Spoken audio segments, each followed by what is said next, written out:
Broncos Country, we have our man. Russell Wilson is packing his bags. We have talked it into existence. We have sent enough bad little vibes his way about rainy Seattle to lure him to Mile High.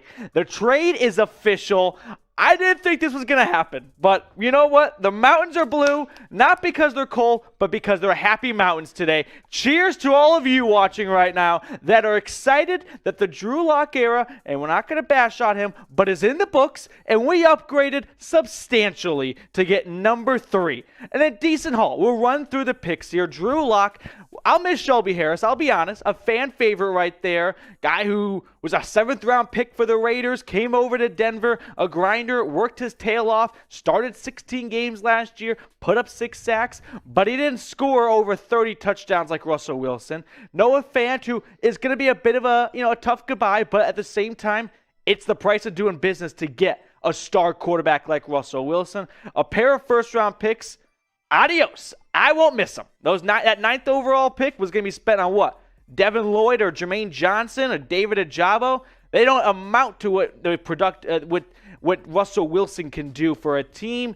Pair of 2nds and a 5th round pick, and you get a 4th round pick back. Don't know how that happened, but great negotiation by George Paton. Adam Schefter, the first to break the news about Russell Wilson, and this is the interesting thing, and the thing I've talked about for months now.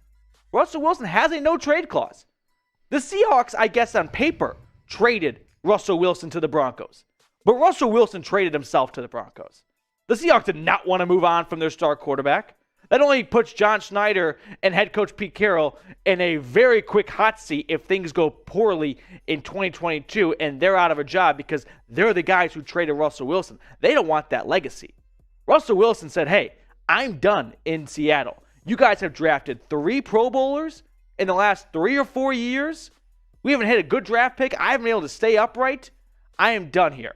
So props to the Broncos, and here's what I can say. Let's go. Let's make it happen. Super Bowl parade, everything. I'm going to skip right past the season and get right into the second Sunday in February when the Broncos are hoisting the Lombardi Trophy after winning the Super Bowl against maybe the Seahawks. No chance they even make the playoffs, actually.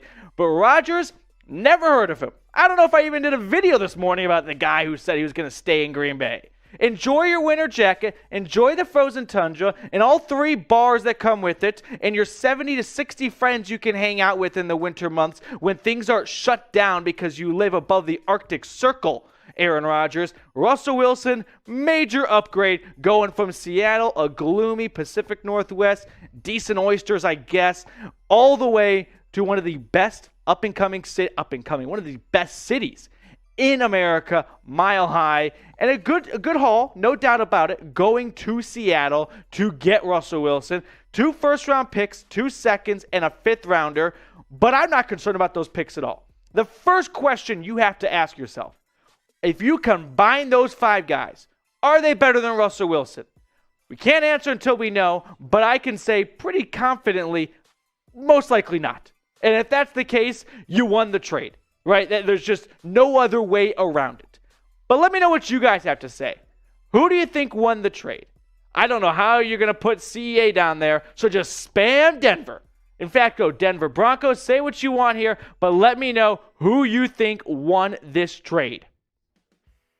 We are putting out Broncos news and rumors content all offseason long, and when stuff like this happens, when a blockbuster, arguably the biggest NFL trade, I'm trying to scratch my memory here, a bigger trade in recent memory happens, maybe Matthew Stafford wasn't even close to this kind of trade, we have you covered. We're going live, we're giving you free content all year long, and all you got to do is just click a simple button that says subscribe, and you turn it from red to gray, and you are locked in all year long for the latest Broncos news and rumors.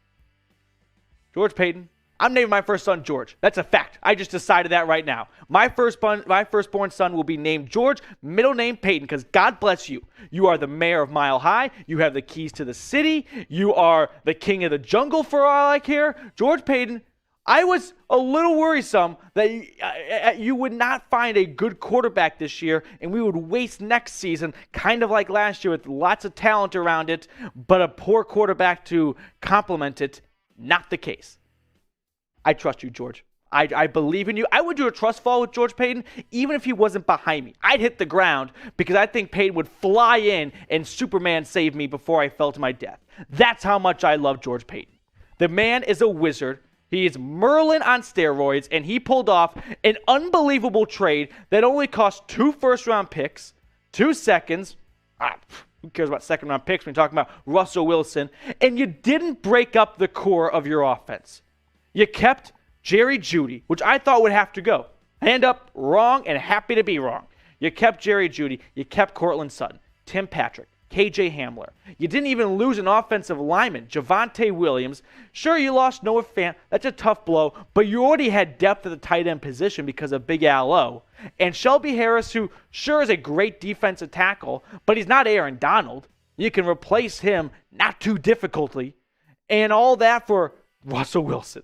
It's an unbelievable haul, and it's such a small haul in the same way, too, right? It's not even U-Haul. It's tiny haul. That's what it is. But it is interesting to look at the AFC West now because I know Chiefs fans, the Chefs, the Faders, and whatever Chargers fans actually exist in this world are shaking in their boots. They don't have to play Drew Lock next year. They got to play Russell Wilson twice.